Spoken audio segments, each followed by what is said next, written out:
Well, I imagine I'm going to be speaking much to myself on this one because this production is one that very few of you will have heard of. It's never been published. I guess I tried because I look back on it and think it was fantastic. And we got an award, a commendation of ambition when we entered it for the National Student Drama Festival. It wasn't successful in getting through to be performed, but they loved the ambition that it showed. And it was a production I wrote as a response to something that happened to me in my childhood. My mum and dad's best friends had two babies who were adopted, and I, at the time, never questioned anything other than they'd arrived in their new mum and dad's life, and that life was a perfect life for them to arrive in. What I'd never ever known, or never even thought about, was how come they were put up for adoption. And I did think about that later on, and later on in my life I discovered about birth parents through wanting to do an adaptation of the Empty Cradles book. And that became impossible because there was going to be a film, and so I wrote a play called Birth Mother and directed it with Lindsay Adams, who was a student at school. She's now, I think, a drama teacher abroad. So Lindsay and I directed this, and we really wanted to do it with lots of movement and imagination. And you can see, just if I show you a selection of the pictures of the wonderful cast, Carly and Zara there, who were absolutely stunning performers. Now that's a long shot of it. You can see the chorus. The chorus all played an active part. And everything was Kelly Walsh, who again was a stunning performer. Everything was movement-ized. So it was a very bold production for us to try and do. It also had a set with proper things on.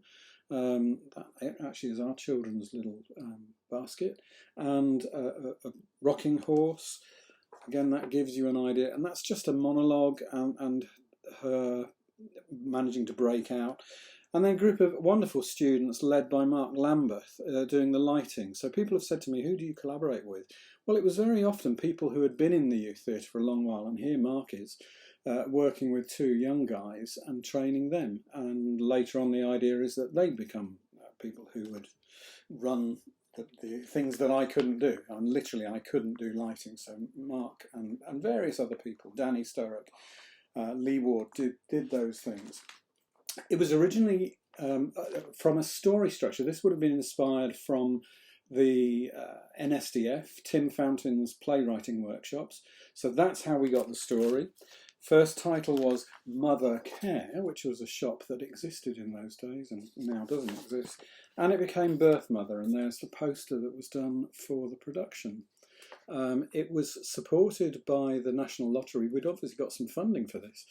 Original music by James Holmes. Again, he did a fantastic underscore for the production. And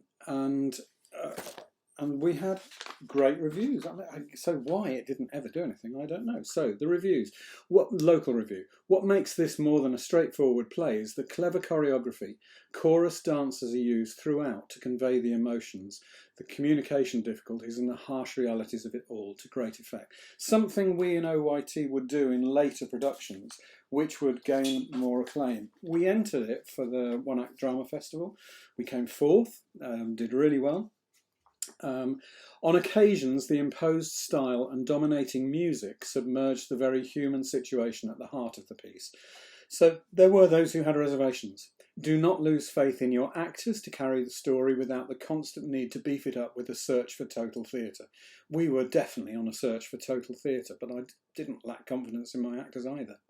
I admired some of the theatrical effects and was impressed by the disciplined teamwork from the whole company. It made a fascinating, frustrating, bold, risk-taking, original production.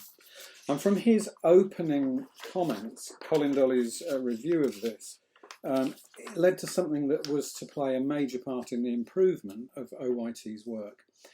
And I didn't listen to it first time. The childbirth sequence was very powerful and set the style of the whole production.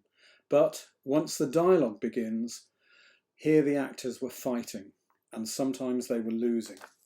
That was partly a music balance problem, but it was also a tea problem. And anyone who in my later years of youth theatre will know that the Southampton enthusiasm of dropping the letter T when they're talking meant that lines weren't becoming clear.